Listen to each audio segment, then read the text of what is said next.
Une annonce d'Emmanuel Macron aux allures d'ultimatum, lancée aux 5 États membres du G5 Sahel. Mercredi, en plein sommet de l'OTAN au Royaume-Uni, le chef de l'État a exhorté ses homologues africains à prendre publiquement position sur la présence des forces françaises dans la région.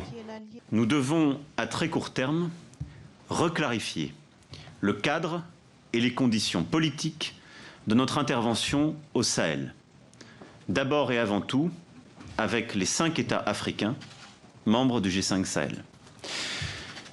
J'attends d'eux qu'ils clarifient et formalisent leurs demandes à l'égard de la France et de la communauté internationale.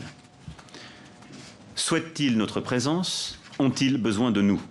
Invités le 16 décembre prochain à Pau en France, les 5 pays de la force conjointe devront apporter des réponses alors qu'on assiste à la montée d'un sentiment anti-français au Sahel. Malgré ces 4500 soldats déployés dans la région dans le cadre de l'opération Barkhane, la France peine à repousser les djihadistes.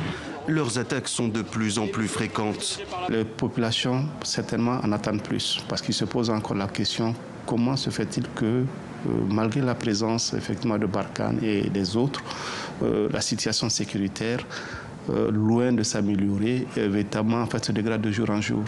Je ne pense pas que ce soit vraiment un truc anti-français, mais simplement que les attentes n'ont pas été comblées. Et en France, depuis la mort de 13 soldats au Mali la semaine dernière, beaucoup s'interrogent sur la pertinence de cet engagement au Sahel. Depuis 2013, 44 militaires français ont péri lors d'opérations ou dans des attaques djihadistes.